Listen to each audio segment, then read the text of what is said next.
آج بھی زینب کی آتی ہے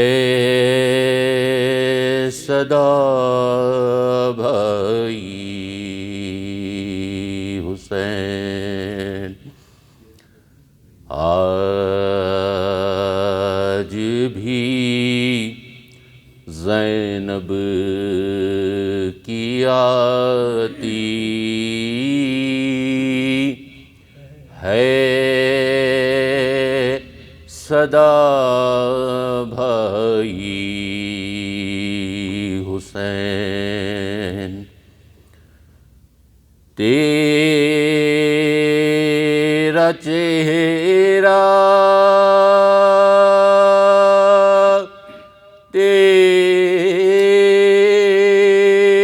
تیری آنکھیں بھول کب پائی حسین، تیرا چہرہ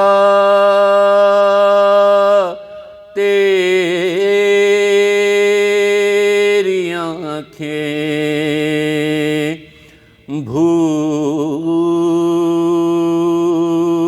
کب پائی حسین،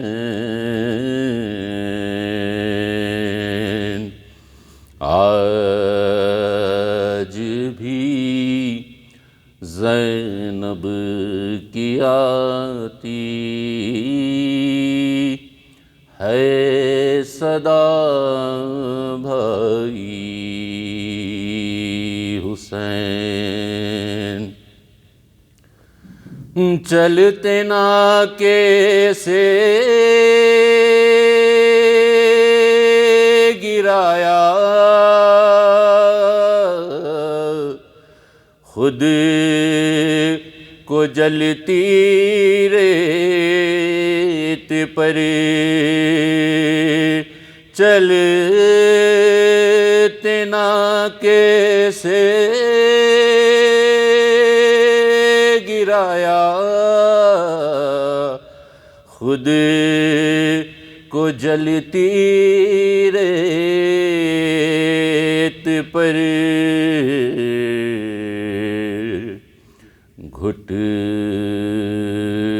گھٹنیوں کے بل میں تیری لاش تک آئی حسین، گھٹنیوں کے بل میں تیری لاش تک آئی حسین،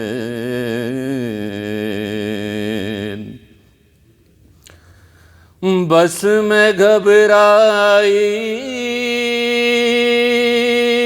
تھی خنجر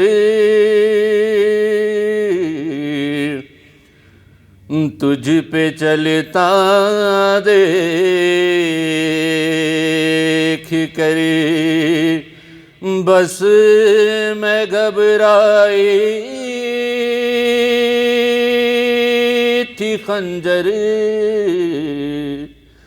تجھ پہ چلتا دیکھ کر،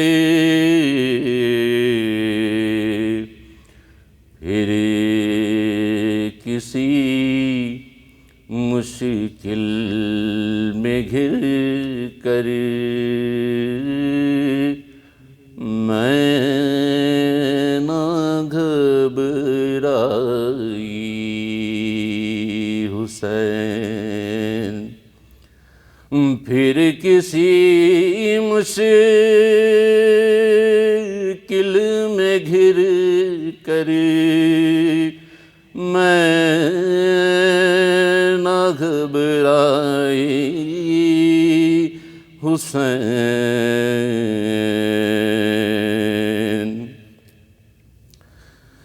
کون تھا جو مرنے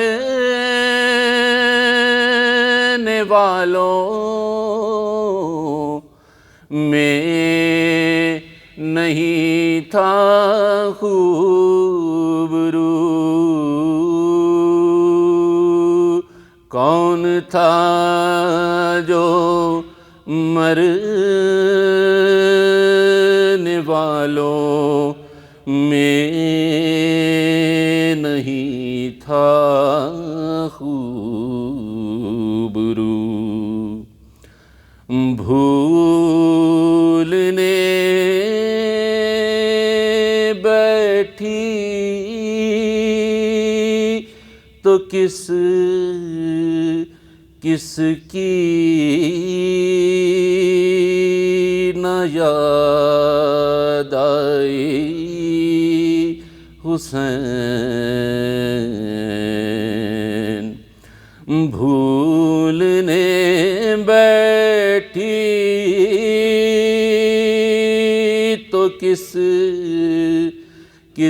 کی نہ یاد آئی حسین؟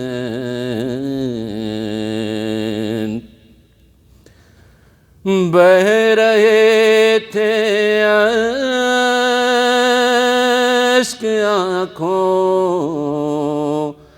سے تیری رخصت کے وقت، بہہ رہے تھے اشک آنکھوں سے تیری رخصت کے وقت،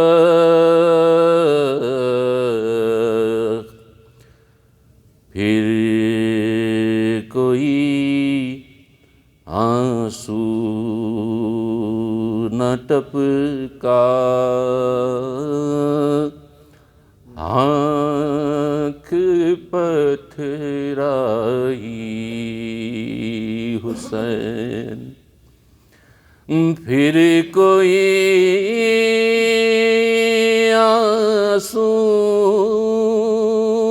نہ ٹپکا، آنکھ پتھرائی حسین۔ ہاتھ میں کوزے لیے سب آسمان تکتے رہے،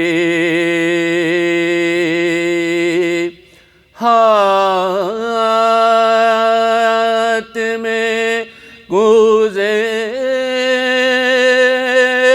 لیے سب آسمان تکتے رہے، ابر نے ایک بوند پانی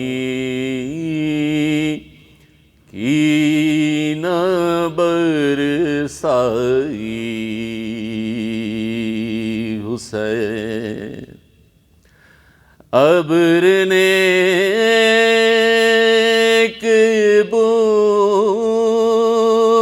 پانی کی نہ برسائی حسین۔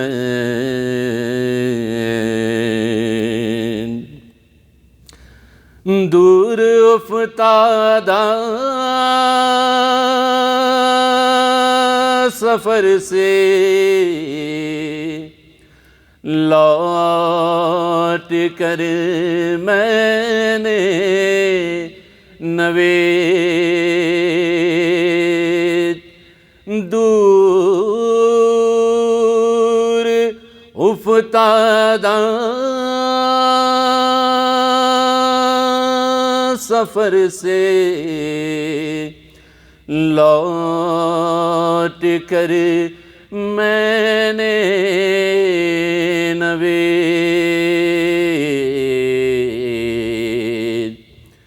ٹھنڈا پانی جب پیا بس تیری یاد آئی حسین ٹھنڈا پانی جب پیا بس تیری یاد آئی حسین آج بھی زینب کی آتی ہے صدا بھائی حسین بر محمد و آل محمد صلی اللہ رحم اللہ من قرأ الفاتحہ بسم اللہ الرحمن الرحیم الحمد للہ رب العالمین الرحمن الرحیم مالک یوم الدین ایاک نعبد و ایاک نستعین اہدنا الصراط المستقیم صراط الذین انعمت علیہم غیر المغضوب علیہم ولا الضالین اعوذ باللہ السمیع العلیم من الشیطان اللعین الرجیم لا حول ولا قوة الا باللہ العلی العظیم حسبنا اللہ ونعم الوکیل نعم المولا ونعم النصیر بسم اللہ الرحمن الرحیم الحمد للہ الذی لا یبلغ مدحتہ القائلون ولا يحصي نعماه العادون ولا يؤدي حقه المجتهدون الذي لا يدركه بعد الهمم ولا يناله غوص الفتن الذي ليس لصفته حد محدود ولا نعت موجود والصلاة والسلام والتحية والإكرام على الرسول النبي الأمي الذي أرسله بالحق بشيرا ونذيرا وداعيا إلى الله بإذنه وسراجا منيرا سيدنا ومولانا أبي القاسم محمد اللهم صل على وعلى أهل بيته الطيبين الطاهرين المعصومين الذين أذهب الله عنهم الرجس وطهرهم تطهيرا اللهم صل على محمد وآل محمد فلعنة الله على أعدائهم أجمعين من يوم عداوتهم إلى صباح يوم الدين أما بعد فقد قال الله الحكيم في كتابه الحكيم وهو أصدق القائلين بسم الله الرحمن الرحيم وما خلقت الجن والإنس إلا ليعبدون ما أريد منهم من رزق وما أريد أن يطعمون إن الله هو الرزاق ذو القوة المتين صلوات پڑھ دیں محمد اللهم صل على محمد سورہ مبارکہ زاریات کی یہ آیات کریمہ ہیں جن کی مسلسل آپ حضرات کے سامنے تلاوت کی جا رہی ہے۔ اللہ رب العزت کا ارشاد ہے کہ ہم نے اس کائنات میں جنات اور انسان کو صرف اپنی عبادت اور بندگی کے لیے پیدا کیا ہے، اور ہم ان سے نہ کسی قسم کی روزی چاہتے ہیں، نہ روٹی چاہتے ہیں، اور نہ یہ چاہتے ہیں کہ ہمارے بندے ہمیں کچھ کھلائیں۔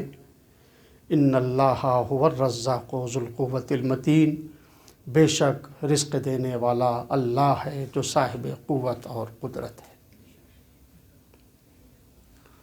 اللہ نے ہمیں اور آپ کو اپنی اطاعت کے لیے پیدا کیا ہے، اپنی بندگی کے لیے پیدا کیا ہے، عبادت کے لیے پیدا کیا ہے۔ بندگی کرنا ہمارا کام ہے، رزق اور روزی دینا یہ اللہ کا کام ہے۔ اس نے وعدہ کیا ہے رزق کا، روزی کا، اور ان الفاظ میں ان اللہ هو الرزاق ذو القوۃ المتین۔ اور اللہ سے بڑھ کر اپنے وعدے کو پورا کرنے والا کون ہوگا؟ یہی وجہ ہے کہ اس نے فرعون کو بھی رزق دیا، نمرود کو بھی رزق دیا، شداد کو بھی رزق دیا۔ جناب موسیٰ کی قوم نے فرعون کے ظلم و ستم سے عاجز آ کر ایک دن حضرت موسیٰ سے کہا، موسیٰ آپ کلیم اللہ ہیں، آپ طور کے اوپر جاتے ہیں، جا کر اللہ سے ہماری ایک گزارش کر دیجئے گا، ہماری ایک عرض جو ہے وہ پیش کر دیجئے گا۔ وہ فرعون کو رزق پہ رزق دیے جا رہا ہے اور اس کا دماغ خراب ہوتا چلا جا رہا ہے، ہمارے اوپر ظلم کر رہا ہے، ہمیں پریشان کر رہا ہے۔ آپ اللہ سے یہ کہہ دیجئے ہماری طرف سے کہ اس کی روزی بند کر دے، اس کا رزق بند دے، 2 دن میں اس کا دماغ صحیح ہو جائے گا۔ جناب موسیٰ نے کہا ٹھیک ہے، تمہارا مدعا خدا کی بارگاہ میں پیش کر دیں گے۔ جناب موسیٰ نے کوہ طور پر خدا سے گزارش کی، پروردگار ہماری قوم کا کہنا یہ ہے کہ فرعون کی روزی بند کر دے، فرعون کا رزق بند کر دے۔ کہا موسیٰ جاؤ اپنی قوم کو ہمارا پیغام بھی پہنچا دو، لو ترک الفرعون العبودیہ لم اترک الربوبیہ، فرعون بندگی چھوڑ سکتا ہے، میں خدائی نہیں چھوڑ سکتا ہوں۔ اس نے پیدا کیا ہے، اس نے تو رزق کی بھی ذمہ داری لی ہے اور رزق دے رہا ہے۔ یہاں کا حساب الگ ہے، وہاں کا حساب الگ ہے۔ اس نے کہا میرے بندو دیکھو، تم اس مقصد کو اپنی نگاہ میں رکھ کر زندگی گزارو جس مقصد کے لیے ہم نے تم کو اس کائنات میں بھیجا ہے۔ کن لی اکن لک، اے میرے بندو تم میرے ہو جاؤ، میں تمہارا ہو جاؤں گا۔ حدیث قدسی ہے۔ اللہ کے اس اعلان کے اوپر ذرا توجہ فرمائے، کہہ رہا کن لی، اے میرے بندے تم میرے ہو جاؤ، میں تمہارا ہو جاؤں گا۔ اور جس کا خدا ہو جائے پھر اس کا کوئی کچھ نہیں بگاڑ سکتا۔ تو پروردگار ہم تو تیرے ہی ہیں، ہم کسی اور کے کب ہوئے؟ تو نے بھیج دیا اس دنیا میں تو ہم چلے آئے۔ جس دن ملک الموت کو بھیجے گا اور اپنی بارگاہ میں بلائے گا، ہم تیری بارگاہ میں آ جائیں گے، ہم تو تیرے ہی ہیں۔ کہا نہیں، صرف آنے میں اور جانے میں ہمارے نہیں، بلکہ یہ درمیان کی جو زندگی ہے نا، اس میں بھی ہمارے ہو جاؤ۔ کیسے ہو جائے؟ کہا جو کوئی کسی کا ہو جاتا ہے تو پھر اس کو اس سے توڑنا مشکل ہوتا ہے، اس کو الگ کرنا مشکل ہوتا ہے۔ ایک صاحب کے ایک صاحب سے تعلقات تھے، ہمارا ان سے اختلاف ہو گیا، ہمارا ان سے جھگڑا ہو گیا۔ ہم ان کے پاس گئے اور جانے کے بعد ہم نے کہا بھائی آپ فلاں صاحب کو جانتے ہیں؟ کہا ہاں ہاں اچھی طرح جانتے ہیں، ہمارے دوست ہیں۔ ہم نے کہا انہوں نے تو ہمارے اوپر بڑا ظلم کیا ہے، انہوں نے تو ہمیں برا بھلا کہا ہے، انہوں نے ہمیں پریشان کیا ہے، وہ ہمارا پیسہ کھا گئے۔ ہم عیب پر عیب تراشتے جا رہے ہیں، ان کے اوپر الزام پر الزام لگاتے جا رہے ہیں، مگر یہ ان سے ٹوٹنے کے لیے تیار نہیں ہے۔ ایک صاحب نے کہا مولانا آپ اپنا وقت برباد نہ کیجئے، آپ ان کو ان سے الگ نہیں کر سکتے اس لیے کہ یہ ان کے ہو گئے ہیں۔ اس کے معنی یہ ہے کوئی کسی کا ہو جاتا ہے تو اس سے اس کو توڑا نہیں جا سکتا، اور اگر توڑ دیا گیا تو پھر اس کے معنی یہ ہے کہ اس کا ہوا نہیں۔ پروردگار کہتا ہے جیسے دنیا میں دوسروں کے ہو جاتے ہو ویسے ہی ہمارے ہو جاؤ۔ ہمارا اور تمہارا رشتہ توڑنے کے لیے کبھی دولت آگے بڑھے گی، کبھی اولاد کی محبت آگے بڑھے گی، کبھی خاندان کی محبت آگے بڑھے گی، کبھی جائیداد کی محبت آگے بڑھے گی۔ اگر تم نے رشتہ بندگی کو نہ توڑنے دیا تو تم ہمارے ہو گئے۔ اور دیکھو جو ہمارا ہو جاتا ہے ہم اس کے ہو جاتے ہیں۔ خنجر زندگی کا رشتہ کاٹ سکتا ہے، بندگی کا رشتہ نہیں کاٹ سکتا۔ تہے شمشیر سجدہ اور اتنا معتبر سجدہ، بتاؤ بے نیاز اب بندگی کا اعتبار آیا۔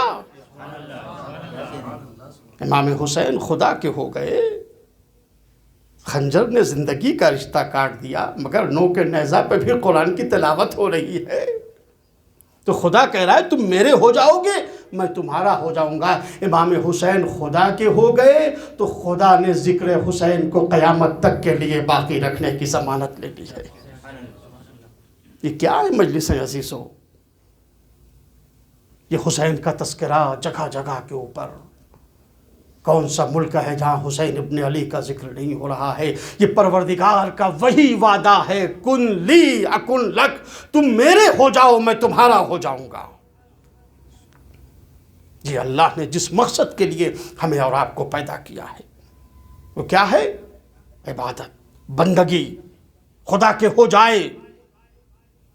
نہیں یہ کہ صرف مسجد میں آئے تو خدا کے، مسجد سے باہر نکلے تو سارا دین مسجد میں رکھ کر چلے گئے، امام بارگاہ میں آئے تو اللہ کے بندے بن کے آئے، دکان پہ پہنچ گئے تو کسی اور کے بندے ہو گئے، بازار میں گئے تو کسی اور کے بندے ہو گئے، اور کسی ایسے ملک میں پہنچ گئے جہاں کوئی دیکھنے والا نہیں ہے، کوئی جاننے والا نہیں ہے، کوئی پہچاننے والا نہیں ہے، تو وہاں کسی اور کے بندے نہیں۔ اللہ کا بندہ وہ ہوتا ہے جو کسی بھی حال میں اپنے مالک سے اپنے رابطے کو توڑنے نہیں دیتا، ٹوٹنے نہیں دیتا۔ جس مقصد کے لیے اس نے پیدا کیا ہے اس مقصد کو پہچانے۔ اور عزیزو دیکھیے مقصد کے اعتبار سے کسی چیز کی قدر و قیمت کا اندازہ ہوتا ہے کہ یہ چیز قیمتی ہے یا یہ چیز بے قیمت ہے۔ ہم اور آپ کسی چیز کی قدر و قیمت کا اندازہ لگاتے ہیں تو اسی مقصد کے اعتبار سے، غرض پوری ہوئی ہے، مقصد پورا ہوا ہے تو کہتے ہیں ہزاروں خرچ ہو جائیں۔ ایک مثال دوں کہ مقصد کے اعتبار سے قدر و قیمت کا اندازہ ہوتا ہے، تعین کیا جاتا ہے کہ یہ چیز قیمتی ہے یا بے قیمت ہے۔ میں مجلس پڑھ رہا تھا، میں نے ممبر سے دیکھا ایک صاحب کے ہاتھ میں بڑی خوبصورت گھڑی ہے۔ مجلس تمام ہوئی، ممبر سے اترا، جب مصافحہ کرنے کے لیے آئے تو ہم نے کہا جناب آپ کی گھڑی تو ہمیں بڑی خوبصورت معلوم ہوتی ہے، کیا چمک ہے اور کیا ڈائل ہے اور کیا خوبصورتی ہے۔ انہوں نے کہا مولانا کون سی بڑی بات ہے، آپ بھی پیسے خرچ کیجئے، جا کے گھڑی ایسی خرید لیجئے۔ ہم نے کہا آپ نے کہاں سے گھڑی خریدی ہے؟ کہا فلاں بازار میں چلے جائیے، فلاں دکان ہے، وہاں جا کر ایسی گھڑی خرید لیجئے۔ میں پہنچا دکاندار کے پاس، میں نے اس سے کہا بھائی فلاں صاحب جو گھڑی لے کر گئے ہیں ویسی گھڑی آپ کے پاس ہے؟ اور انہوں نے کہا ہاں کتنی چاہیے آپ کو، یہاں پوری ایجنسی ہے۔ میں نے کہا بس ایک چاہیے۔ کتنے کی ہے؟ انہوں نے کہا 50,000 روپے کی ہے۔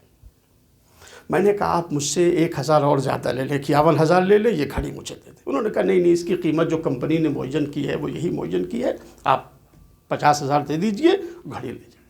میں نے 50,000 روپے ان کو دیے، گھڑی خریدی، ہاتھ میں باندھی، اور اس کے بعد آئے۔ اب مومنین سے ملاقات ہو رہی ہے، دوستوں سے ملاقات ہو رہی ہے، تو بس کوشش یہ ہے کہ کسی طرح سے ان کی نظر جو ہے وہ گھڑی پہ پڑ جائے۔ میں آیا مجلس پڑھنے کے لیے، ممبر کے اوپر بیٹھا، اور مجلس کے بعد ایک صاحب آئے، کہا مولانا صاحب آج آپ نے 10 منٹ پہلے مجلس ختم کر دی، مثلاً آپ کو 9 بجے اترنا تھا تو آپ 8:50 پہ اتر آئے۔ میں نے کہا نہیں، آپ یہ دیکھیے، میری گھڑی دیکھیے، میں پورے 9 بجے اترا ہوں، 1 گھنٹہ مثلاً میں نے مجلس پڑھی ہے۔ انہوں نے کہا نہیں، آپ ہماری گھڑی بھی دیکھ لیجئے۔ اور مومنین تھے، انہوں نے کہا ہاں بھائی آپ 10 منٹ آج جو ہے پہلے اتر آئے۔ میں نے کہا اچھا، اس کے معنی کیا ہے؟ اب جب میں نے دیکھا تو میری گھڑی 10 منٹ تیز چل رہی تھی، فاسٹ چل رہی تھی۔ اب مجھے بڑا غصہ آیا، اتنی قیمتی گھڑی خریدی ہے اور اس کے بعد یہ صحیح ٹائم جو ہے وہ نہیں دے رہی۔ اچھا یہ بھی ہو سکتا تھا کہ آج 10 منٹ تیز چل رہی ہے، کل 20 منٹ تیز چلنے لگے گی۔ میں گیا اس دکاندار کے پاس اور میں نے کہا بھائی آپ نے تو میرے اوپر بڑا ظلم کیا ہے، اتنے پیسے آپ نے لیے، اتنی مہنگی گھڑی میں نے خریدی اور یہ تیز چل رہی ہے۔ انہوں نے کہا مولانا شکر خدا ادا کیجئے کہ سست نہیں چل رہی ہے۔ آج کے زمانے میں جب لوگ سست ہو رہے ہیں، مجلس میں آنے میں زحمت ہوتی ہے، جماعت میں آنے میں زحمت ہوتی ہے، صلوات پڑھنے میں انہیں سستی ہوتی ہے۔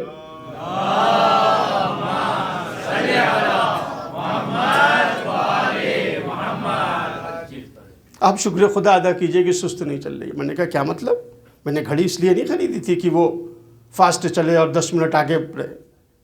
آپ یہ گھڑی رکھیے، میرے پیسے واپس کیجئے۔ انہوں نے کہا دیکھیے یہ گھڑی ابھی نئی ہے اور مشین نئی جب ہوتی ہے تو ذرا تیز چلتی ہے، اور جب گھس کر اور پرانی ہو جائے گی تو پھر یہ صحیح چلنے لگی۔ میں نے کہا مجھے آپ سمجھائیے نہیں، اگر صحیح چلے گی تو میں لے جاؤں گا۔ انہوں نے کہا یہ تو ایسے ہی ہے، اگر آپ کو لینا ہے تو لیجئے۔ میں نے کہا نہیں، میرے پیسے واپس کیجئے اور گھڑی توڑ کے پھینک دیجئے گا۔ اب میں آپ سے پوچھتا ہوں کیا فرق پیدا ہو گیا؟ کیا اس کے ڈائل میں کوئی تبدیلی پیدا ہو گئی؟ کیا اس کی چمک دمک میں کوئی تبدیلی پیدا ہو گئی؟ کیا اس کے حسن میں کوئی کمی پیدا ہو گئی؟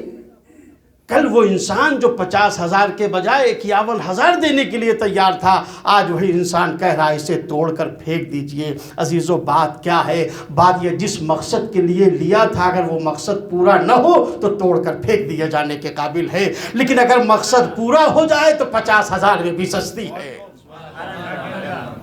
بس اللہ بھی انسانوں کی قدر و قیمت مقصد کے اعتبار سے لگاتا ہے۔ ہم نے تمہیں جس مقصد کے لیے پیدا کیا ہے، اگر تم نے اس مقصد کو پورا نہ کیا تو جہنم میں پھینک دیے جانے کے قابل ہو، اور مقصد حیات کو پورا کر دیا تو اپنی مرضی میں خرید لیے جانے کے قابل ہو۔ ایک صلوات پڑھ دیں محمد و آل محمد پہ۔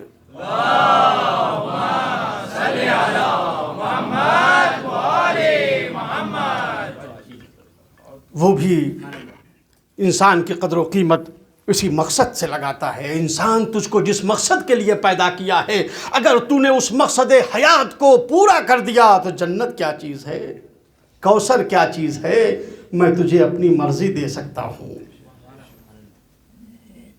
لیکن اگر مقصد پورا نہ ہوا تو ہم اپنے کاموں میں کیا کہتے ہیں یہ چیز تو بیکار ہے، مقصد نہیں پورا ہو رہا ہے۔ اچھا یہ بتائیے کہ ہم اس گھڑی والے سے تو یہ کہہ رہے تھے کہ تم گھڑی توڑ کر پھینک دو اور کسی کو دینا نہیں، لیکن واقعی جس نے گھڑی بنائی ہے کیا وہ گھڑی توڑ کر پھینک دے گا؟ پہلے اس کی اصلاح کرے گا، پہلے اس کی تعمیر کرے گا، کمپنی اسے دوبارہ بنائے گی، اس کی مرمت کرے گی، اور جب اس گھڑی کی تعمیر ہو جائے گی، مرمت ہو جائے گی، گھڑی کی اصلاح ہو جائے گی، اور بازار میں جب وہ گھڑی آئے گی تو پھر اس کی وہی قیمت لگ جائے گی۔ اللہ نے ہمیں جس مقصد کے لیے پیدا کیا ہے، اگر ہماری زندگی میں کہیں انحراف پیدا ہو گیا ہے، اگر ہماری زندگی میں کہیں کوئی مشکل پیدا ہو گئی ہے، مقصد حیات سے الگ ہو گئے ہیں، تو پروردگار نے یہ نہیں کہا کہ پہلے ہی مرحلے میں ہم تم کو جہنم میں داخل کر دیں گے، ہم تم کو جہنم میں ڈال دیں گے، نہیں، اس نے توبہ کا دروازہ کھولا ہے، کہا توبہ کر لو، قیمت پھر لگ جائے گی، اپنی اصلاح کر لو، قیمت پھر لگ جائے گی۔ اور جب اس گھڑی والے نے اور اس کمپنی نے گھڑی کی تعمیر کی اور اصلاح کی اور بازار میں گھڑی آئی تو پھر اصلاح کے بعد اس کی قیمت لگ گئی اور خریدنے والے نے پھر اس کی قیمت لگا دی، اسی قیمت میں خریدا۔ اللہ نے بھی انسان کو جس مقصد کے لیے پیدا کیا ہے، اگر کہیں گناہ شامل ہو گیا ہے، انحراف شامل ہو گیا ہے اور انسان نے توبہ کر لی تو پروردگار پھر اس کی قیمت لگاتا ہے۔ دیکھو حر کل تک جو بھی رہا ہو، کل تک حر جو بھی رہا ہو، مگر جب حر نے اپنی اصلاح کر لی اور راہ راست پر آ گیا تو حر کی وہی قیمت ہے جو ایک صحیح کی قیمت ہے۔ جیسے آج دنیا حبیب و زہیر کو سلام کرتی ہے، ویسے ہی آج حر کو علیہ السلام کہتی ہے۔ نعرہ تکبیر، نعرہ رسالت، نعرہ حیدری، نعرہ صلوات، صلی علی محمد و آل محمد۔ لہٰذا میرے جوانوں، اگر مقصد حیات سے الگ ہو گئے ہو، کہیں کمی رہ گئی ہے، نقص رہ گیا ہے، تو مایوس ہونے کی ضرورت نہیں ہے، اس نے توبہ کا دروازہ کھولا ہے۔ اور حدیث آپ کو سناؤں میرے جوانوں، یاد رہ جائے گی، اللہ کی رحمت سے مایوس نہ ہونا۔ اگر مقصد حیات سے الگ ہو گئے ہو، زندگی میں گناہ شامل ہو گیا ہے، خدا نہ کردہ واجبات چھوٹ گئے ہیں، تو حدیث میں ارشاد ہو رہا ہے التائب من الذنب کمن لا ذنب لہ، جو گناہوں سے توبہ کر لیتا ہے وہ اس شخص کے مانند ہو جاتا ہے جس نے گناہ کیا ہی نہ ہو۔ گناہوں سے توبہ کرنے والا، التائب من الذنب کمن لا ذنب لہ، جیسے اس نے گناہ کیا ہی نہ ہو، لیکن واقعی توبہ کرنا، توبہ کہنا نہیں۔ ہمارا سب سے بڑا جو ہنر ہے، فن ہے، گناہ کرتے جاؤ اور توبہ کہتے جاؤ۔ اسلام کہہ رہا ہے نہیں، عمل چھوڑتے جاؤ، گناہ چھوڑتے جاؤ اور توبہ کرتے جاؤ۔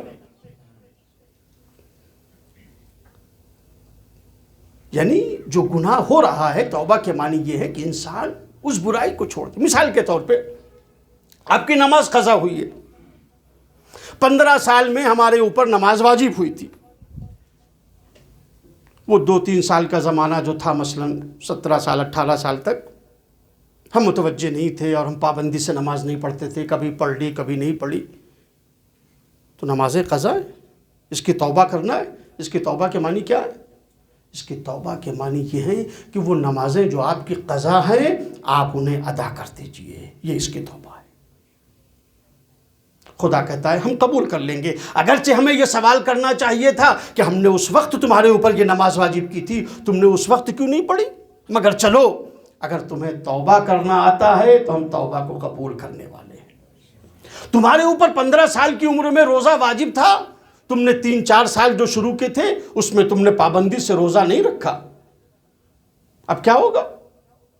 اب تم متوجہ ہوئے مقصد حیات کی طرف، مقصد زندگی کی طرف، غرض خلقت کی طرف، ہم نے راستہ کھولا ہے توبہ کا۔ آؤ وہ روزے جو تمہارے قضا ہیں ان قضا روزوں کو ادا کر دو، ہم قبول کر لیں گے۔ اگرچہ یہ سوال ہونا چاہیے تھا اس وقت تم نے کیوں نہیں ادا کیا، مگر نہیں، ہم تواب الرحیم ہیں۔ یہ ہے توبہ۔ تمہارے اوپر خمس واجب تھا، تم نے خمس نہیں ادا کیا، آؤ ابھی حساب و کتاب کر لو، ہم معاف کر دیں گے۔ تمہارے اوپر حج واجب تھا مستطیع ہونے کے بعد، تمہیں حج کے اوپر جانا چاہیے تھا، تم نے حج نہیں کیا۔ 5 سال پہلے حج واجب ہوا تھا، اب متوجہ ہوئے۔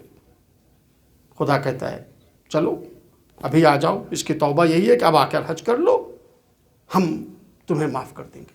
عزیزو، پہچان یہ ہے حقیقی توبہ کے جو معنی روایات میں بیان کیے گئے ہیں۔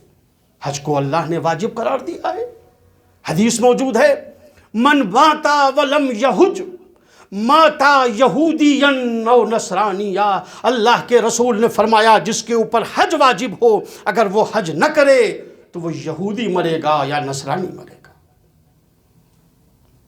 ہمارے علماء میں سے ایک بزرگ مرجع تقلید فقیہ مرحوم آیت اللہ العظمیٰ آغا محسن حکیم رضوان اللہ تعالیٰ علیہ، وہ نقل کرتے ہیں کہ میرا ایک دوست تھا، ہمارے اور اس کے درمیان یہ بات ہوئی، ہم نے اس سے کہا کہ ہم دونوں میں پہلے جس کا انتقال ہوگا وہ آ کر قبر کے حالات، برزخ کے حالات آ کر بیان کرے گا۔ اگر ہمارا پہلے انتقال ہو گیا تو ہم آ کے تم کو بتائیں گے، اگر تمہارا پہلے انتقال ہو گیا تو تم خواب میں آ کر ہم کو برزخ کے حالات اور قبر کے حالات جو ہے وہ بیان کرنا۔ آیت اللہ حکیم فرماتے ہیں کہ میرے دوست کا انتقال ہوا، اب میں انتظار میں ہوں، 2 دن 4 دن 1 مہینہ 2 مہینہ 6 مہینہ گزر گئے، میرا دوست میرے خواب میں نہیں آیا۔ کہتے ہیں کہ 1 سال گزرنے کے بعد، 10 مہینے گزرنے کے بعد، جو بھی ایک مدت کے بعد وہ میرے خواب میں آیا، تو میں نے سب سے پہلے اس کے سامنے یہی شکوہ کیا کہ بھائی بات تو یہ ہوئی تھی کہ تم آ کر ہم کو حالات سے آگاہ کرو گے، اتنی تاخیر تم نے کیوں کی؟ اس نے کہا اے حکیم، میں بڑے سخت مراحل سے گزرا ہوں۔ کہا کیسے؟ تم تو اللہ کے نیک بندے تھے۔ اب ظاہر ہے آیت اللہ حکیم کا جو دوست ہوگا وہ کوئی معمولی انسان نہیں ہوگا، تم تو عبادت گزار تھے، مومن تھے۔ کہا نہیں، جب میرا آخری وقت آیا، احتضار کا وقت تھا، میری روح قبض کرنے کے لیے جب ملک الموت آئے تو میں نے دیکھا ملک الموت مجھ سے یہ کہہ رہے ہیں کہ تم مسلمان نہیں مر سکتے ہو، تمہاری موت اسلام کے اوپر نہیں ہوگی، تمہاری موت ایمان کے اوپر نہیں ہوگی، تم یا یہودی مرو یا عیسائی مرو۔ اب وہ کہتے ہیں کہ ہمارے لیے تو دنیا ختم ہو رہی ہے اور آخرت بھی ہاتھ سے جا رہی ہے۔ اب میں التماس کر رہا ہوں۔ انہوں نے کیا تم نے اللہ کے رسول کی یہ حدیث نہیں سنی؟ من ماتا ولم یہود ماتا یہودی و نصرانیہ، جس کے اوپر حج واجب ہو اور اگر وہ حج نہ کرے تو یہودی مرے گا یا عیسائی مرے گا۔ کہا نہیں، حدیث تو سنی تھی۔ کہا پھر حج واجب تھا، تم نے کوتاہی کی، اب یہودی کی موت مرو گے یا عیسائی کی موت مرو گے۔ کہتے ہیں بس وہ بے چینی کا عالم، وہ پریشانی کا عالم، وہ اضطراب کا عالم، دنیا بھی گئی، آخرت بھی جا رہی ہے، یہودی کی موت، عیسائی کی موت۔ کہتے ہیں ایک مرتبہ ہم نے دیکھا کہ صدیقہ طاہرہ حضرت فاطمہ الزہرا سلام اللہ علیہا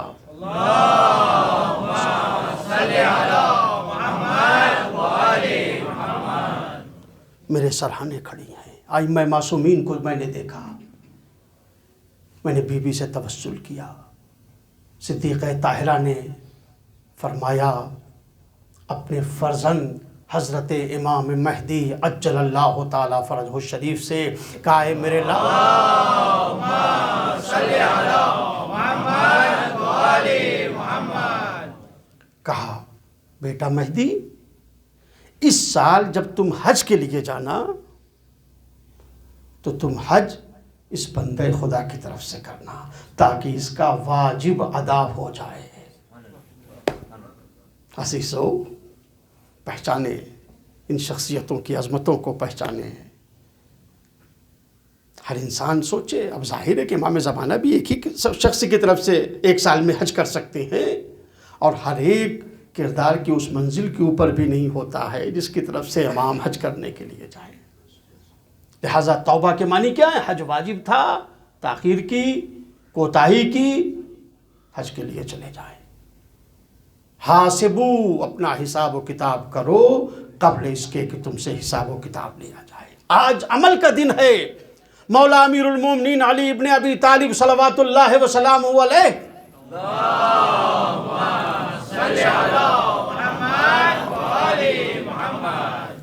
نہج البلاغہ میں فرماتے ہیں الیوم عمل ولا حساب وغدن حساب ولا عمل۔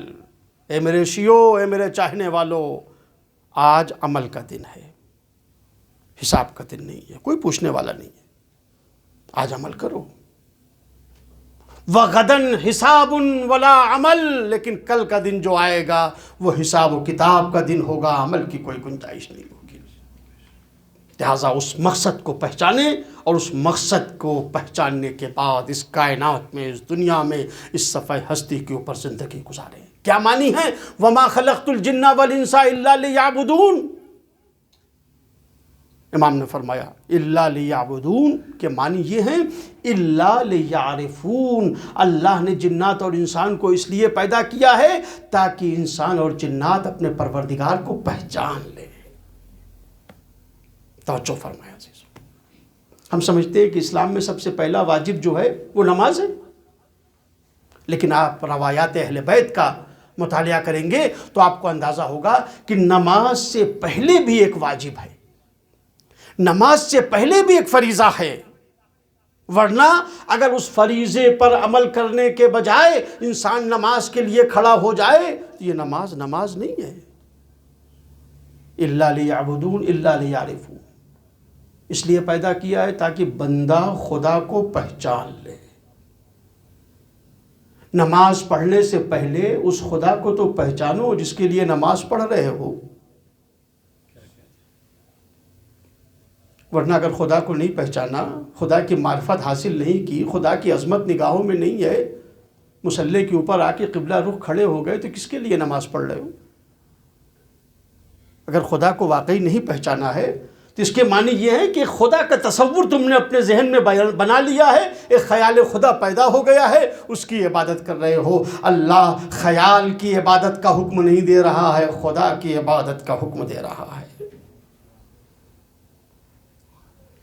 مالک کو پہچانو مصلی پر آنے سے پہلے، ورنہ رکوع کرنے سے پہلے، سجدہ کرنے سے پہلے، عبادت کرنے سے پہلے اس مالک کو پہچانو جس کی عبادت کرنا ہے، جس کا رکوع کرنا ہے، جس کا سجدہ کرنا ہے، جس کے لیے قیام کرنا ہے، جس کے لیے نیت کرنا ہے۔ اور خبردار چھٹے امام فرماتے ہیں کہ اگر تمہارا ذہن خدا کی کوئی تصویر بنائے تو اس کو خدا نہ سمجھ لینا۔ امام فرماتے ہیں کہ اگر تمہارا ذہن خدا کی کوئی تصویر بنائے تو اس کو خدا نہ سمجھ لینا، اس لیے کہ خدا وہ نہیں ہے جس کو تمہارا ذہن بنا رہا ہے، بلکہ خدا وہ ہے جو تمہارے ذہنوں کو بنانے والا ہے۔ اس مالک کی عظمت کو پہچانو، اس کی جلالت کو پہچانو، وہ کل کائنات کا خالق ہے، کل کائنات کا رازق ہے۔ آج جو ہمیں عبادتوں میں زحمت کا احساس ہوتا ہے، آج جو ہمیں عبادتوں میں تکلیف کا احساس ہوتا ہے، ہم اپنی نیند کو قربان نہیں کر سکتے ہیں، ہم اپنے کاروبار کو نہیں چھوڑ پاتے ہیں، عزیزو بات یہ ہے کہ ہم نے نیند کی عظمت کو پہچانا ہے، خدا کی عظمت کو نہیں پہچانا۔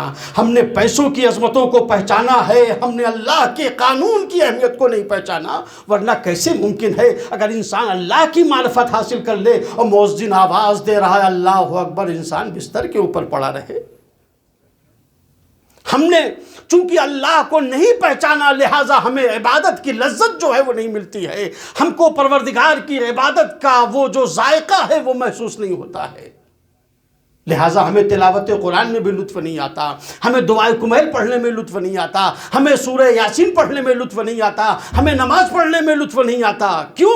اس لیے کہ ہم نے خدا کو نہیں پہچانا تو ہم اس معنوی ذائقے سے محروم ہیں، ورنہ ہم جس چیز کے ذائقے کو پہچان لیتے ہیں اس کے بغیر تو زندہ بھی نہیں رہ سکتے۔ ہم نے کھانے کے ذائقے کو پہچانا ہے تو بغیر کھانے کے نہیں رہ سکتے، ہم نے پانی کے ذائقے کو پہچانا ہے تو بغیر پانی کے نہیں رہ سکتے، ہم نے ہوا کی لذت کو پہچانا ہے تو ہم بغیر ہوا کی زندگی نہیں گزار سکتے۔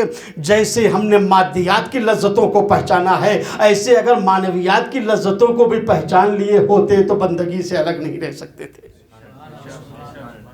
سارا مسئلہ کیا ہے عزیزو؟ سارا مسئلہ یہ ہے کہ ہم نے اس مقصد کو نہیں پہچانا ہے جس مقصد کے لیے پروردگار عالم نے ہمیں اس کائنات میں بھیجا۔ ورنہ جنہوں نے اللہ کی عظمت کو پہچان لیا ہے، خدا کی معرفت حاصل کر لی ہے، ہم نے خدا کو نہیں پہچانا۔ خدا ہم سے کہتا ہے بستر چھوڑو مصلی پر آؤ، کاروبار چھوڑو مصلی کے اوپر آؤ۔ ہم نے نہیں پہچانا تو ہم سے بار بار کہا جا رہا ہے، مگر جنہوں نے خدا کی معرفت حاصل کر لی ہے وہ مصلی سے اس طرح سے وابستہ ہو گئے کہ پروردگار ان سے کہتا ہے قم اللیل الا قلیلا، پیغمبر تھوڑی دیر آرام تو کر لو۔ ہم سے کہتا ہے کہ بستر چھوڑو مصلی پر آؤ، ان سے کہتا ہے مصلی چھوڑو بستر پر جاؤ۔ پوری رات عبادت خدا میں گزر رہی ہے، پوری رات بندگی الہی میں گزر رہی ہے. کیوں؟ اس لیے کہ انہوں نے خدا کی عظمت کو پہچانا ہے اور یہی اللہ کی معرفت کا درس دینے کے لیے آئے ہیں. انہوں نے یہ اعلان کیا ہے تم ہمارے دروازے تک آ جاؤ، ہم تمہیں اللہ تک پہنچا دیں گے. بس عزیزو، یہ معرفت خدا، یہ بندگی پروردگار، یہ نماز سے پہلے المعرفت قبل الصلاۃ، نماز سے پہلے اللہ کی معرفت. نہج البلاغہ میں پڑھیں، اول الدین معرفتو. مولا فرماتے ہیں امیر المومنین علیہ السلام، دین کی ابتدا ہوتی ہے معرفت خدا سے، دین شروع ہوتا ہے معرفت پروردگار سے. اب اگر کسی نے پروردگار کو نہیں پہچانا تو اس کے معنی یہ ہے کہ اس نے سرحد دین میں قدم ہی نہیں رکھا، اور جس نے سرحد دین میں قدم ہی نہیں رکھا اسے مسلمان کیسے کہا جائے؟ اللہ کو پہچاننے کے طریقے کیا ہیں عزیزو؟ ایک طریقہ یہی ہے کہ انسان اپنی فطرت کی طرف توجہ کرے، خود اپنی فطرت کو دیکھے تو اس کی فطرت جو ہے وہ اسے بتائے گی کہ اس کائنات کا کوئی پیدا کرنے والا ہے، اس لیے کہ ہم نہیں تھے، ہیں، اور ہم نے خود سے اپنے کو نہیں بنایا ہے. جب ہم نے خود سے ہمیں اپنے کو نہیں بنایا ہے تو کوئی بنانے والا تو ہوگا. ایک فطرت کی طرف انسان غور کرے. جیسے ایک فلسفی تھا، اس کی ایک بوڑھی ماں تھی، اس نے اپنے بیٹے کو دیکھا کہ وہ بیٹا جو ہے وہ پریشان ہے اور کچھ لکھنے میں مشغول ہے. کہا بیٹا کیا بات ہے، تم پریشان نظر آتے ہو؟ اس نے کہا مادر گرامی، میں اس کائنات کے خالق کے وجود کے اوپر کتاب لکھ رہا ہوں، دلیلیں لکھ رہا ہوں اس بات سانے کے لیے، خدا کے وجود کے لیے. ماں نے کہا بیٹا خدا کے وجود کو ثابت کرنے کے لیے دلائل کی کیا ضرورت ہے؟ یہ میرے ہاتھ میں چرخہ ہے. وہ چرخہ چلا رہی تھی. اس نے کہا بیٹا میرے ہاتھ میں یہ چرخہ ہے، جب میں چرخہ چلاتی ہوں تو یہ چرخہ چلتا ہے، اور جب میں ہاتھ روک دیتی ہوں تو چرخہ رک جاتا ہے. تو جب ایک چرخہ بغیر چلانے والے کے نہیں چل سکتا تو اتنی بڑی کائنات بغیر چلانے والے کے کیسے چل سکتی ہے؟ علماء میں سے ایک بزرگ تھے، وہ ایک راستے سے گزر رہے تھے، دیکھا کچھ جوان کھڑے ہیں وجود خدا کے اوپر شک کر رہے ہیں اور گفتگو کر رہے ہیں. وہ اپنے گھر میں آئے، انہوں نے سوچا کہ جب تک میں وجود خدا کے اوپر کتاب نہیں لکھ لوں گا تب تک میں کوئی کام نہیں کروں گا. اب کتاب لکھنے میں مشغول ہو گئے اور دلائل لکھ رہے ہیں وجود خدا کے اوپر توحید کے اس بات کے لیے. اتنے میں ان کی اہلیہ دسترخوان بچھائے بیٹھی ہوئی ہیں اور دیکھا کہ وہ قلم ان کا نہیں رک رہا ہے. تو ایک مرتبہ انہوں نے کہا کہ آخر کون سا ایسا واقعہ پیش آ گیا کہ آپ لکھتے ہی جا رہے ہیں؟ انہوں نے کہا کہ ابھی میں راستے سے گزر رہا تھا تو اللہ کے وجود کے اوپر لوگ گفتگو کر رہے تھے، اللہ کے وجود کے اوپر شک کر رہے تھے، تو میں نے سوچا کہ میں ان کے دلائل فراہم کر دوں. ایک مرتبہ زوجہ نے گھبرا کے کہا دلیل تو اس چیز کی فراہم کی جاتی ہے جہاں کوئی شک ہو. افی اللہ شک فاطر السماوات والارض، دلیل تو اس چیز کی فراہم کی جاتی ہے جہاں کوئی شک ہو. کیا اس خدا کے بارے میں بھی شک رہے جو زمین و آسمان کا پیدا کرنے والا ہے؟ یہ زمین دکھائی دے رہی ہے، یہ آسمان دکھائی دے رہا ہے، اور اس کا پیدا کرنے والا نظر نہیں آ رہا. اسی لیے معرفت عزیزو، معرفت. روس میں جب انقلاب آیا، جب کمیونسٹ کا دور تھا، تو ظاہر ہے کہ روس میں جو حکومت بنی تھی اس کی بنیادی پالیسی یہ تھی کہ دین کوئی چیز نہیں ہے، مذہب کوئی چیز نہیں ہے. لہٰذا انہوں نے پورے سسٹم نے، پورے نظام نے پورے روس کے اندر یہ تحریک چلائی کہ جتنے بھی عبادت خانے ہیں، مسجد ہیں، مندر ہے، گرجا ہے، سب کو منہدم کر دیا جائے. اس لیے کہ جب تک یہ گرجا باقی رہیں گے، عبادت خانے باقی رہیں گے، مسجد باقی رہے گی، اس وقت تک لوگوں کے ذہن میں دین کا تصور ہوگا، مذہب کا تصور ہوگا. لہٰذا انہوں نے سب منہدم کرنا شروع کیا. سمرقند کا علاقہ جو تھا وہاں سرکاری نمائندے کو، سرکاری آفیسر کو بھیجا گیا. وہ آیا مسجد کو منہدم کرنے کے لیے، لیکن پوری تیاری کے ساتھ آیا تھا. اس کو معلوم تھا کہ جب ہم مسجد گرائیں گے تو لوگ آئیں گے ہم سے سوال کرنے کے لیے. تو وہ پوری تیاری کے ساتھ آیا اور اس نے آنے کے بعد مسلمانوں کو جمع کیا. انہوں نے کہا دیکھیے یہ آپ کے ہاں جو مسجد ہے اس کو آپ نے اللہ کا گھر بتایا ہے، خدا کا گھر بتایا ہے. ہمارے پاس کسی چیز کو سمجھنے کے لیے 5 ذرائع ہیں. اگر ان 5 ذرائع سے آپ نے اپنے خدا کے وجود کو ثابت کر دیا اور خدا کے وجود کو دکھا دیا تو یہ مسجد باقی رہے گی، ورنہ ہم مسجد کو منہدم کر دیں گے. انہوں نے کہا دیکھیے کسی چیز کو سمجھنے کے لیے فطرت نے جو طریقے ہمارے حوالے کیے ہیں وہ 5 طریقے کیے ہیں. یا ہم کسی چیز کو آنکھوں سے دیکھ کر مانتے ہیں، جیسے کسی انسان کو پہچاننا ہے، تصویر ہے، شکل ہے، ہم کسی چیز کو آنکھوں سے دیکھ کر مانتے ہیں۔ آپ بتائیے، آپ کا خدا اگر دکھائی دیتا ہے تو دکھا دیجئے، مسجد باقی رہے گی۔ دوسرا راستہ کسی چیز کو سمجھنے کا ہمارے پاس یہ ہے کہ ہم سن کر اس کو پہچانتے ہیں، جیسے آواز۔ بتائیے، آپ کے خدا کی اگر کوئی آواز ہے، ہم آواز کو سنیں۔ یا کسی چیز کو پہچاننے کا طریقہ یہ ہے کہ ہم اس کو چکھ کر بتاتے ہیں کہ اس کا ذائقہ کیسا ہے۔ آپ بتائیے، آپ کا خدا اگر چکھنے کی چیز ہے تو میں چکھ کر بتاؤں؟ یا کسی چیز کو پہچاننے کا طریقہ یہ ہے کہ ہم اسے سونگھ کر پہچانتے ہیں کہ اس کی خوشبو کیسی ہے۔ آپ کا خدا سونگھنے کی کوئی چیز ہے تو بتائیے۔ یا کسی چیز کو ہم چھو کر پہچانتے ہیں کہ یہ چیز سخت ہے یا نرم ہے۔ یہ 5 ذرائع ہیں جو فطرت نے کسی چیز کو پہچاننے کے لیے ہمارے حوالے کیے ہیں۔ اگر ان 5 ذرائع سے تم نے اپنے خدا کے وجود کو ثابت کر دیا تو آپ کا خدا ہے، آپ کی مسجد رہے گی، ورنہ ہم مسجد منہدم کر دیں گے۔ وہ سرکاری آفیسر مسلمانوں کے مجمع میں تقریر کر رہا ہے، ایک مسلمان جس کو معلوم تھا کہ یہ فتنہ اٹھنے والا ہے، وہ آیا تھا اپنے ساتھ 2 گیند لے کر۔ جب یہ تقریر کر رہا تھا کہ یہ 5 ذرائع ہیں، اس نے اس کے ٹیبل کے اوپر، اس کے میز کے اوپر اس دونوں گیند کو رکھ دیا۔ اس نے کہا، ہم اپنے خدا کے وجود کو بعد میں بتائیں گے، بعد میں ثابت کریں گے، پہلے آپ بتائیے یہ 2 گیند جو ہم نے آپ کے سامنے میز کے اوپر رکھ دیا ہے، اس میں کس کا وزن زیادہ ہے اور کس کا وزن کم ہے؟ اس آفیسر نے دونوں گیند کو اپنے ہاتھ پہ اٹھایا اور کہا، اس کا وزن زیادہ ہے، اس کا وزن کم ہے۔ اس مرد مسلمان نے کہا، یہ آپ نے کیسے بتا دیا؟ کیا دیکھ کر بتایا؟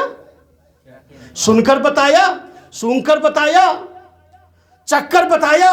چھو کر بتایا؟ کہا نہیں، دیکھیے، ہم نے جب گیند کو اپنے ہاتھ میں اٹھایا تو ایک میں گرانی کا احساس ہوا، ایک میں گرانی کا احساس نہیں ہوا، تو فوراً میری عقل نے کہا کہ جس میں گرانی کا احساس ہو رہا ہے اس کا وزن زیادہ ہے، اور جس میں گرانی کا احساس نہیں ہو رہا اس کا وزن کم ہے۔ تو اس نے کہا، اس کے معنی یہ ہے، کسی چیز کو سمجھنے کے لیے ایک ذریعہ اور بھی ہے، اس کا نام ہے عقل۔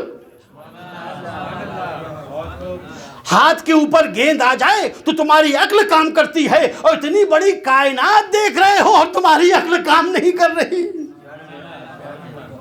آپ لوگوں کو اگر وہ 5 ذریعے سے کسی چیز کو ثابت کرنا چاہتے ہیں تو انسان میں اور حیوان میں فرق کیا رہ جائے گا؟ اللہ نے انسان اور حیوان میں اسی عقل کے ذریعے سے تو فرق رکھا ہے۔ آپ لوگوں کو بے دین بنانے نہیں آئے ہیں، حیوان بنانے کے لیے آئے ہیں۔ عقل کو استعمال کرو کہ یہ کائنات ہے، یہ زمین ہے، آسمان ہے، تو اس کا کوئی پیدا کرنے والا ہے، اس کا کوئی خالق ہے، اس کا کوئی مالک ہے۔ بس عزیزو، میں اپنی منزل پر آنا چاہتا ہوں، دامن وقت میں گنجائش نہیں ہے۔ ہم جب پیدا ہوئے ہم نے زمین کو دیکھا تو کہا کوئی خالق ہے۔ ہم جب اس کائنات میں آئے ہم نے آسمان کو دیکھا، ہم نے کہا اس کا کوئی پیدا کرنے والا ہے۔ ہم جب پیدا ہوئے ہم نے بہتے ہوئے سمندر کو دیکھا، ہم نے کہا اس کا کوئی پیدا کرنے والا ہے۔ ہم نے چاند و سورج کو دیکھا، ہم نے کہا اس کا کوئی خالق ہے، اس لیے کہ یہ کائنات پہلے تھی، ہم بعد میں آئے ہیں۔ لیکن عزیزو، اب میں آپ سے پوچھتا ہوں، یہ بتائیے وہ ہستیاں جو کائنات سے پہلے آئی ہیں انہوں نے خدا کو کیسے پہچانا؟ یہی فرق ہے عزیزو امت کی معرفت میں اور آل محمد کی معرفت میں۔ ہم پیدا ہوئے تو ہم نے کائنات کو دیکھا، مخلوق کو دیکھا، تو کہا جب مخلوق ہے تو کوئی خالق ہوگا، زمین ہے تو اس کا کوئی پیدا کرنے والا ہوگا، آسمان ہے تو اس کا کوئی پیدا کرنے والا ہے۔ مگر جب وہ ہستیاں اس کائنات کا تو پتہ ہی نہیں تھا، انہوں نے خالق کو کیسے پہچانا؟ اس لیے کہ وہ اول مخلوق ہیں۔ اس کا جواب مولا کائنات نے دعائے صباح میں دیا ہے، پڑھیے دعائے صباح، یا من دل علی ذاتہ بذاتہ، اے وہ خدا جس نے اپنی ذات کی رہنمائی کی ہے اپنی ذات کے ذریعے سے۔ یعنی ہم مخلوق کے ذریعے سے خالق کو پہچانتے ہیں، اور آل محمد وہ ہیں، محمد اور آل محمد وہ ہیں جو خود اللہ کے ذریعے سے اللہ کو پہچانتے ہیں۔ ایک صلوات پڑھ دیں محمد و آل محمد۔ اللہم صلی علی محمد و آل محمد۔ لہٰذا عزیزو آل محمد نے یہ اعلان کیا کہ دیکھو بنا عرف اللہ، ہمارے ذریعے سے اللہ پہچانا گیا ہے۔ لولانا لما عرف اللہ، اگر ہم نہ ہوتے تو اللہ کو کوئی پہچاننے والا نہ ہوتا۔ بنا عبد اللہ، ہمارے ذریعے سے اللہ کی بندگی کی گئی ہے. لولانا لما عبد اللہ، اگر ہم نہ ہوتے تو کوئی اللہ کی بندگی کرنے والا نہیں رہتا. ہم نے سلیقہ معرفت بتایا ہے، ہم نے طریقہ بندگی بتایا ہے کہ کیسے بندگی خدا کی جاتی ہے. لہذا عزیزو، وہی مالک کی عظمت کو پہچاننا ہے. اسی پروردگار کی عظمتوں کو جب انسان پہچان لے گا تو پھر اس کے راہ میں ہر قربانی پیش کرنے کے لیے تیار ہے. یہ دولت قیمتی ہے مگر اللہ کے قانون سے بڑھ کے نہیں.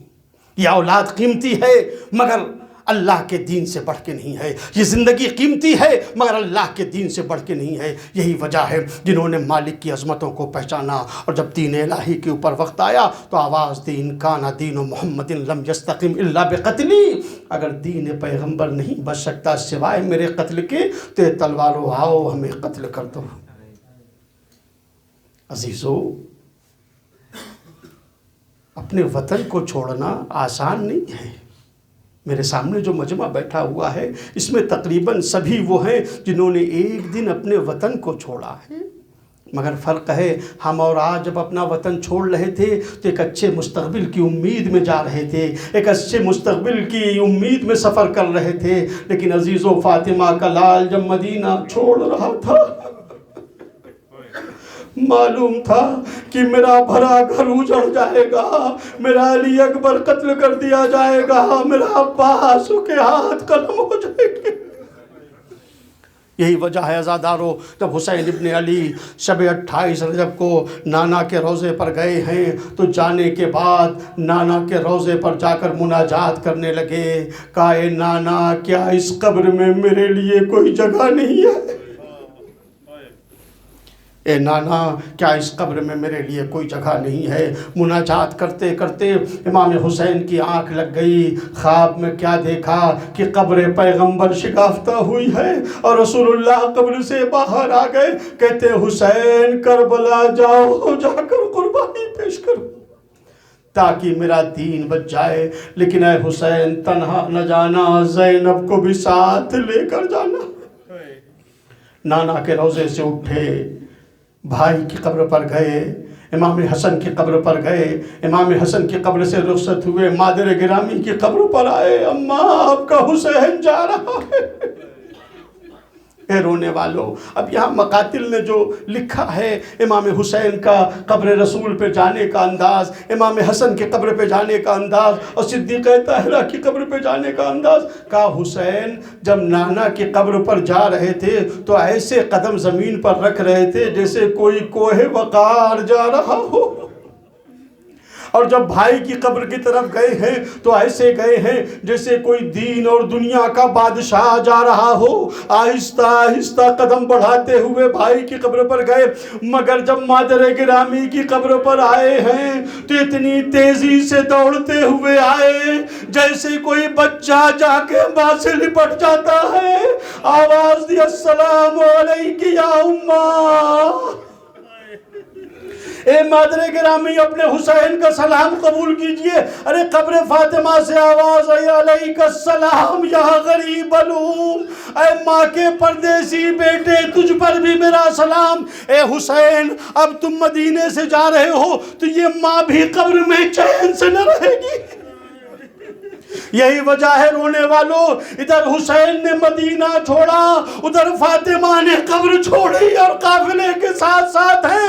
کبھی شب عاشور مقتل میں آواز دے رہی ہے، اے دشت نینوا میرا بچہ ہے بے گناہ، اور کبھی عصر عاشور کہہ رہی ہے، اے شمر میرے حسین کی خطا کیا ہے. اجرکم اللہ، اللہ ان آوازوں کے اوپر رحمت نازل کرے جو کربلا والوں کے غم میں بلند ہو رہی ہیں. رونے والوں، 11ویں محرم کو یہ حسین کا لوٹا ہوا قافلہ کوفے کی جانب روانہ ہوا. کوفے کا بازار ہے، تماشائیوں کا مجمع ہے، منادی ندا دے رہا ہے. عزادارو، یہ قافلہ بازار کوفہ سے گزر رہا ہے. پشت بام کے اوپر، پشت خانہ کے اوپر، پشت بام کے اوپر، بالا خانے کے اوپر تماشائی تماشا دیکھ رہے ہیں. ایک مرتبہ ایک خاتون، ایک ملکہ اپنی کنیز سے کہتی ہے کہ دیکھو اس ناقے کے اوپر جو 4 سالہ بچی ہے یہ بہت پیاسی معلوم ہوتی ہے. اس کا چہرہ کملایا ہوا ہے، پیاس کی وجہ سے اس کے ہونٹ جو ہیں وہ خشک ہو گئے ہیں، جاؤ جلدی سے اس بچی کو پانی پلا دو۔ اس نے کوزے میں پانی لیا اور اس 4 سالہ بچی کے پاس آئی، کہا بی بی پانی پی لیجئے۔ ثانیہ زہرا یہ منظر دیکھ رہی تھی، ایک مرتبہ اس کنیز سے کہتی ہے کہ دیکھو عرب کے دستور کے خلاف ہے، عرب میں دستور یہ ہے کہ خود تمہاری ملکہ آ کر پانی پینے کی اجازت دے تب یہ بچی پانی پیے گی۔ بس ایک مرتبہ کنیز دوڑتی ہوئی اپنی ملکہ کے پاس گئی اور جا کر کہتی ہے یہ قیدی بڑے شریف معلوم ہوتے ہیں، اتنی پیاس کے باوجود بھی پانی نہیں پی رہے ہیں۔ بس ایک مرتبہ وہ ملکہ آئی، ہاتھوں کو جوڑ کے کہتی ہے بی بی میں نے ہی اس کنیز کو بھیجا ہے، آپ پانی پی لیجئے، بس جب پانی پی لیجئے گا تو میرے لیے چند دعائیں کر دیجئے گا، اس لیے کہ میں نے اپنی شہزادی فاطمہ زہرا سے سنا ہے کہ یتیم کی دعا مستجاب ہوتی ہے۔ ثانیہ زہرا نے کہا بتاؤ تمہاری دعا کیا ہے؟ اے بیٹی پہلے اس کے لیے دعائیں کر دو، اس کے بعد پانی پینا۔ کہا کہ آپ دعا کر دیجئے کہ جیسے تم یتیم ہوئی ہو ایسے میرے بچے یتیم نہ ہوں۔ سکینہ نے ننھے ہاتھوں کو بلند کیا، پروردگار تجھے حسین کی یتیمہ کا واسطہ بتاؤ تمہاری دوسری دعا کیا ہے؟ کہا دوسری دعا یہ ہے میرا شوہر سفر پر گیا ہے، دعا کر دو خیریت سے واپس آئے۔ سکینہ نے اپنے ہاتھوں کو بلند کر کے اس مسافر کے واپسی کی دعا کی۔ اے عزیزو سکینہ جب مسافر کی واپسی کی دعا کر رہی ہوں گی تو کربلا کے مسافر یاد آئے ہوں گے۔ کہا اور کوئی دعا؟ کہا ہاں بی بی بس آخری دعا ہے، دعا کر دیجئے کہ مجھے جلد از جلد مدینے جانا نصیب ہو۔ بس مدینے کا نام سننا تھا۔ ثانیہ زہرا نے کہا ارے مدینے جا کر کیا کرو گی؟ کہا بی بی کیسی باتیں کر رہی ہیں، وہاں تو ہمارا سب کچھ ہے، ہمارا آقا حسین مدینے میں ہے، ہماری شہزادی زینب مدینے میں ہے۔ کہا تم اپنی شہزادی زینب کو دیکھو گی تو پہچان لو گی؟ کہا بی بی ہم نے ان کی خدمتیں کی ہیں، میں ان کی کنیز ہوں، میں اپنی شہزادی کو نہ پہچانوں؟ ثانیہ زہرا نے سر اٹھایا، اے ام حبیبہ تم نے کہاں پہچانا، میں ہی تمہاری شہزادی زینب ہوں، اور وہ نوک نیزہ پہ تمہارے آقا حسین کا سر ہے، وہ عباس کا سر ہے، وہ علی اکبر کا سر ہے۔ اے ام حبیبہ ہم کربلا میں لٹ گئے، ہمیں قیدی بنایا گیا۔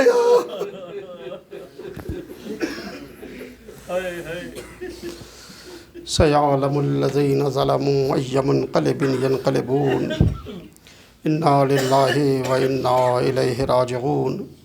الہی بحق فاطمہ و ابیہا و بالہا و بنیہا، پروردگار تجھے واسطہ ہے محمد اور آل محمد کا، حاضرین مجلس بانیان مجلس کے دلی مقاصد کو پورا فرما۔ اے پروردگار ہم سب کو مقصد حیات کو پہچاننے کی توفیق عطا فرما۔ یا اللہ ہم سب کو اپنی معرفت عطا فرما۔ یا اللہ تجھے واسطہ ہے محمد اور آل محمد کا، دنیا میں جہاں جہاں اہل بیت اطہار کے چاہنے والے موجود ہیں سب کی جان مال عزت آبرو ناموس کی حفاظت فرما۔